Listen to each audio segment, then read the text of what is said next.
ধন্যবাদ। Unity for Bangladesh আয়োজিত আজকের বাংলাদেশে যেই গোপালগঞ্জে যে গণহত্যা হয়েছে সেই গণহত্যার প্রতিবাদে আজকের সবার সম্মানিত সভাপতি জনাব জামাল খান ভাই এবং আজকের সমাবেশ পরিচালনা করছেন আমাদের সকলের পরিচিত মিফতাহুল নূর আপা সহ আজকের এই সমাবেশে যারা উপস্থিত হয়েছেন সকলকে এই বৃষ্টি উপেক্ষা করে বাংলাদেশে গোপালগঞ্জে সহ মাইলস্টোন কলেজে যে গণহত্যা হয়েছে সেই গণহত্যার প্রতিবাদে আয়োজিত আজকের সকলকে ধন্যবাদ জানাচ্ছি এবং কৃতজ্ঞতা প্রকাশ করছি।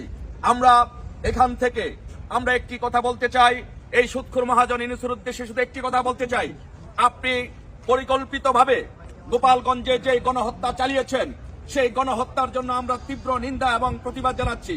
গোপালগঞ্জে আপনি সেনাবাহিনী দিয়ে নিরীহ মানুষকে গুলি করে হত্যা করেছেন, কিন্তু অপরদিকে চকরিয়াতে আমরা দেখেছি আপনার রাষ্ট্রীয় বাহিনী দিয়ে প্রত্যেকদিন ৩-৪ কোটি টাকা খরচ করে এনসিপি কে আপনি প্রটোকল দিচ্ছেন, আর ওইদিকে গোপালগঞ্জের নিরীহ মানুষকে হত্যা করছেন।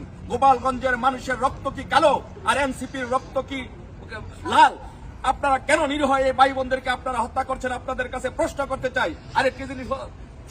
আরেকটি জিনিস আপনাদের কাছে বলতে চাই এবং এই সরকারকে আমরা একটি জিনিস হুঁশিয়ার করে দিতে চাই, মাইলস্টোন কলেজে যে ছাত্রছাত্রী নিহত হয়েছে সকলের প্রকৃত সংখ্যা এ দেশবাসীর সামনে উপস্থাপন করতে হবে। একটি লাশও গুম করা যাবে না এবং মাইলস্টোন